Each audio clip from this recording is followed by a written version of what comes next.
The communication tool I want to share with you is called Poll Everywhere. You can find it at just polleverywhere.com. And it's a way to embed interactive polls into a lot of different platforms. You can use it on the web, you can use it in PowerPoint or Google Slides, a lot of different places. If you go to pricing, you can see the different accounts. Make sure you click on one of the education tabs here. So K-12 or higher ed, it's the same. And there is a free account for education that has most all of the features that you would want in your account here. So most of what you can do for free. There is a sign up button that will be here. I'm logged in, so it's not showing up for me. But once you set up an account and you log in, this is what you'll see. And this is where you're going to create your polls. And again, you can take those polls from here and embed them in a lot of different platforms. So it's basically a hub for your polls that you might do in an interactive teaching situation. So if I'm up teaching, I want to ask a quick question, check for understanding, I can do that with one of these polls that I can make ahead. When you're ready to create a poll, you just click on Create right there at the top. And you've got a bunch of different options here for creating polls. So I just want to mention those briefly. So we have multiple choice, which would be a very simple question. Do you like student interaction in your classes? Yes or no. You can add responses here to give them more choices. You can delete them. There is not a way to mark a correct answer because that's not really the purpose of the software. It's just recording responses, and it's meant to be done live, so you could discuss the correct answer with your students. You can reorder these here and do different things with them. The groups here, so I'm just using ungrouped, but you can create groups, and that's groups of polls, not groups of participants.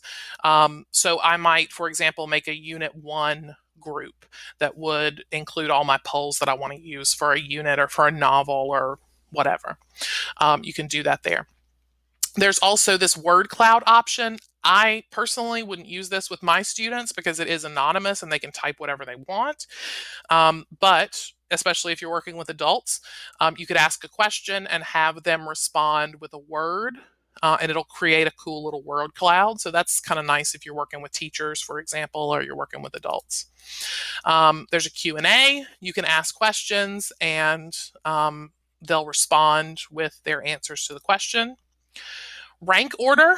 So you might say rank the following foods from least favorite to most favorite.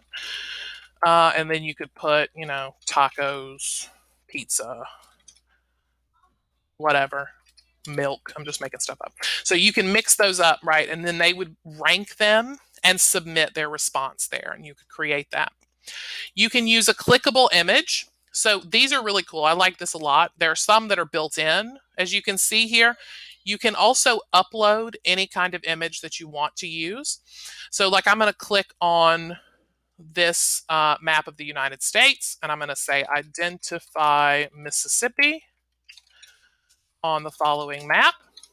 And then students would see an interactive version of the map, which they could then click on. And I can set a region like this, which is going to give students a zone where I can keep track of correct responses. So this is not showing up on the student screen, but it's showing up on the teacher's side. And those look pretty cool. I'm going to show you that one in just a minute. You can make surveys, so you could have multiple poll questions. There are open-ended questions, and then there's some other things that you could play around with if you're interested. I'm going to show this clickable image. So I'm going to create it. And on any of the poll questions, once you set it up, once you hit create, it's going to take you to a page like this, which gives you options for how it looks. You can change the color, the text, how to respond, the size of that, for example. You can change all of that. Notice here that it says when the poll is active. It is not currently active. So to activate it, you're going to click this icon here, and it's going to activate the poll. People can respond to the poll by going to this link. You can also have them text in responses, which I'll show you in just a second. So again, how people can respond through the web. Oh, for this one, it's just the website. But for some of them, they can respond with a text. If it's a text-based question, they can respond with a text. You can also turn that off. You can mark who is to participate, what the response settings are, so each person can respond once or as many times as they want, any of those kind of things. You can lock it or unlock it here. Those are all options. When you think you're done, you can hit test, and this is what it will look like on student screens. So identify Mississippi on the following map. Maybe I click on Mississippi. And if you notice over here, because I marked this as a trackable region, it's going to tell me how many people have clicked on Mississippi. They can also clear that response and try again. So they could click over here. It's going to show me on my map where they marked, right? When you're done with it, you go to present. You can present it just from the web. So I could make this full screen and have students go to this link, and it's going to show them this page here. You can also do it in PowerPoint or in Google Slides, which I'm going to show you in a PowerPoint in just a little bit. You can also create a shareable link. You can present it to an audience here. You can show results. There's lots of things that you can do for presenting. So if I go back to my polls, again, those are going to be saved, and I can pull those out to use in just a little bit. So you can pull those out to use in Google Slides or in PowerPoint or wherever you want to use them. If you'll notice here, my test response shows up as a response. And if you remember, we're limited in the free account to 40 responses. So let's say my class in the morning has 30 students. They've all taken the poll, and I want my next class to be able to take it, but that's going to put me over my number. You just check next to the poll and hit clear and OK, and it's going to clear out those responses. They are saved to an archive. But to be able to access that, you do have to have the paid account. So what I would suggest if you're wanting to save those results, because again, it is anonymous, you're not going to get individual student reports unless you want to fool with a bunch of logins. So what I would suggest is that you just screenshot your responses to keep track of those if you want to remember what a certain group of students, how they responded to your poll.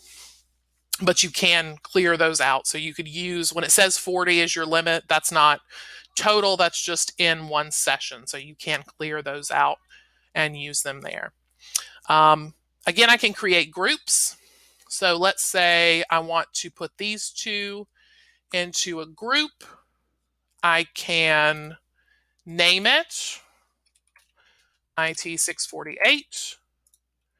And I've got my questions in my group that I can then use. If I have students log in, I can find that under participants and under reports. But again, you've got to pay for those options. So Poll Everywhere, it's fantastic. I'm going to show you in just a minute through a PowerPoint. Stay tuned for that, how to embed Poll Everywhere polls into your Google Slides or into PowerPoint. Thanks for your time.